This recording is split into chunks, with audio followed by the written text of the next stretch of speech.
Gas ચાલુ કર્યા વગર કે લોટ બાંધવાની કે તળવાની ઝંઝટ વગર એકદમ સુપર સોફ્ટ ચૂરમાના લાડુ આ રીતે બનાવો. હેલો ફ્રેન્ડ્સ, સુપર મેજિક રસોઈમાં મિત્રો આપનું સ્વાગત કરું છું.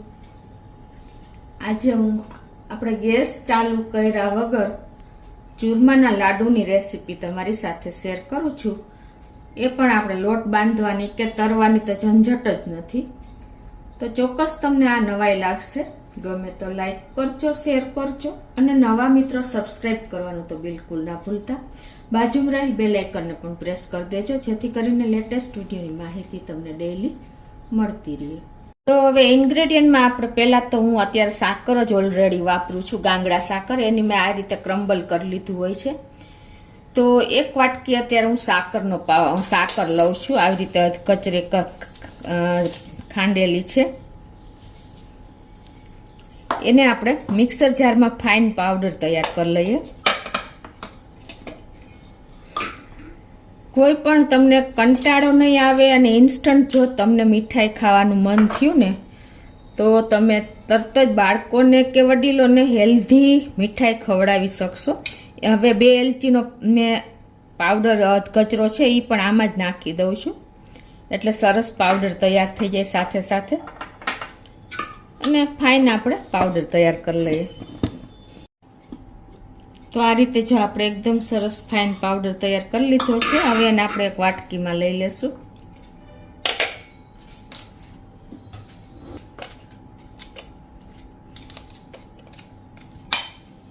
તો આ રીતે આપણે સેજ પ્રેસ કરશું ને તો એક વાટકી થશે. હવે એને સાઈડ ઉપર રાખી દઈએ અને તમને આગળ બતાવું. હવે મિત્રો આપણે લોટ નથી લેવાનો કે નથી આપણે તળવાના. તો હેલ્ધી લાડુ તમે આપણે લેફ્ટ ઓવર રોટલી હોય ને એમાંથી બનાવવાની છે.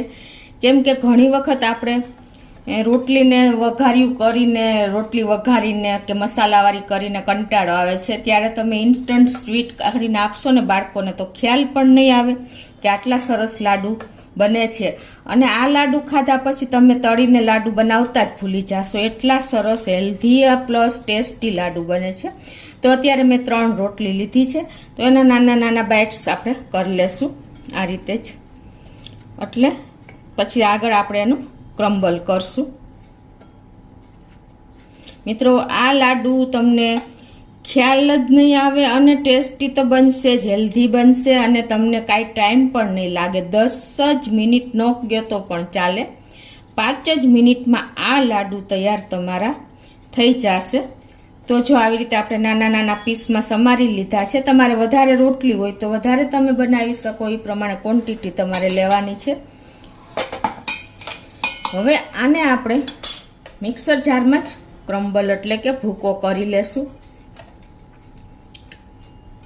એક વખત તમે ચોક્કસ આ રીતે ટ્રાય કરજો અને આનો ટેસ્ટ પણ તમે જો કરજો તો તમને ખ્યાલ આવશે કે આ કઈ રીતે તૈયાર, કેવો ટેસ્ટ લાગે છે. તો હવે આપણે ચાલુ બંધ કરીને કરશું ને તો લોચો નહીં થાય અને એકદમ છૂટો ભૂકો તૈયાર થશે. તો આ રીતે જો આપણે ચાલુ બંધ કરી અને ભૂકો કરી લીધો છે. આ ભૂકો કેટલો થયો એ પણ તમને બતાવી દઉં. તમે જે વાટકીથી આપણે ખાંડ લીધી ને એ જ વાટકી અત્યારે મેં લીધી છે. તો આપણે આમાં ભૂકો કાઢી લઈ અને એ પ્રમાણે માપ આપણે લેવાનું છે. પછી તમારા ટેસ્ટ એકોર્ડિંગ વધઘટ કરી શકો છો. રોટલી પણ તમારે નાની મોટી કાંઈ પણ ચાલે. આમાં ખાલી તમારે ક્રમ્બલ જ કરવાનું છે. તો આ રીતે હું પ્રેસ કરી અને વાટકી ભરી લઉં છું.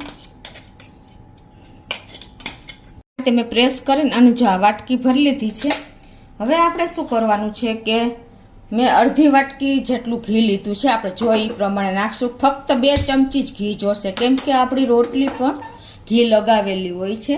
તો આ ઘીને પણ એકદમ સરસ ગરમ જારી પડે ને એવું કરી લેવાનું છે, એટલે એની સ્મેલ બહુ સરસ આવશે. હવે આને આપણે એક બોલમાં કાઢી લઈએ.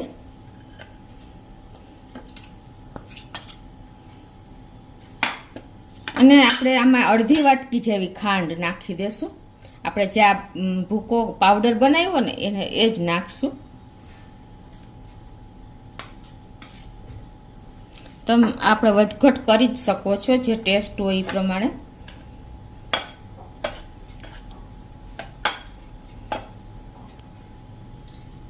તો આ રીતે આપણે હાથેથી જ મિક્સ કરી લઈએ, એટલે કાંઈ સાકર પાવડરમાં ગાંગડી હોય તો ભાંગી જાય જરાક. જો આપણું એકદમ સરસ લાડુ માટેનું ક્રમ્બલ તૈયાર થઈ ગયું છે. અને આ લાડુ એટલા ટેસ્ટી બને છે ને મિત્રો કે તમે ઓરિજિનલ આપણે તળેલા લાડુ, પિંડિયા કરેલા લાડુ તમે ભૂલી જ જાશો. ચૂરમાના લાડુ એટલા મસ્ત બને છે. હવે આમાં આપણે આજે ઘી પણ ગરમ થઈ ગયું છે, ધુવાડા નીકળે એવું, તો એમાંથી આપણે 2 ચમચી જેવું ઘી નાખી દઈએ. જો આવી રીતે જારી પડશે ને તો તમારા લાડુ એકદમ ટેસ્ટી લાગશે. ઘીનો એકદમ ટેસ્ટ આવી ગયો હોય છે. અને હવે આને આપણે મિક્સ કરી લઈએ.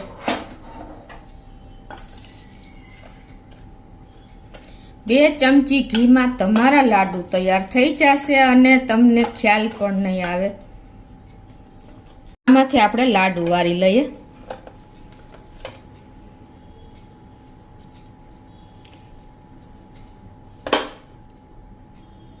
અને એને આપણે ખસખસ લગાવી દઈએ.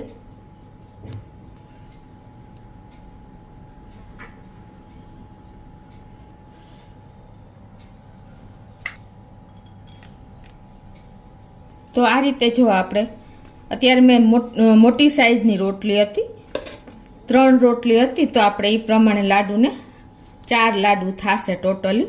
તો આપણે લાડુને પણ તૈયાર કરી લઈએ. આમાં મારે વધારે ઘી પડ્યું છે, તમે ઓછું નાખો તો પણ ચાલે. 2 ચમચી જ ઘીની જરૂર પડશે તમારે.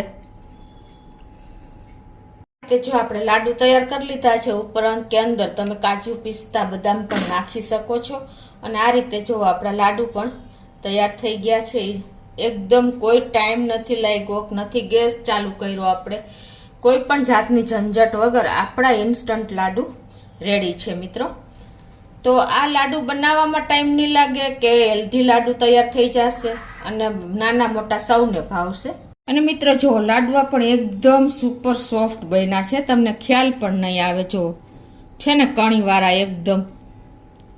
તો આ રીતે તમે ચોક્કસ લાડુ તૈયાર કરી શકો છો, કોઈ પણ જાતની ઝંઝટ વગર. તમને ક્યારે એમ થાય કે આજે મીઠું ખાવાનું મન થયું છે તો તમે આવી રીતે રોટલીનું ક્રમ્બલ કરીને અને તમે ગોળ પણ નાખી શકો છો. અને સાકરનો પાવડર હેલ્ધી ઇન્ગ્રેડિયન્ટ જ છે, નથી આપણે તૈયાર, એટલે કોઈ જાતનું એમાં આપણે વાંધો ન આવે. નાના બાળકોને આપો ને તો પણ, રોટલી ન ખાતા હોય તો આ રીતે તમે ગોળમાં બનાવીને પણ બાળકોને સર્વ કરી શકો છો. અને એની ટાઈમ તમને ગળ્યું ખાવાનું મન થાય તો લાડુ બનાવીને તમે ખાઈ શકો છો મિત્રો. તો ચોક્કસ તમને આ વિડીયો ગમશે. ગમે તો લાઈક કરજો, શેર કરજો. અને નવા મિત્રો હવે સબસ્ક્રાઈબ કરવાનું તો બિલકુલ ના ભૂલતા.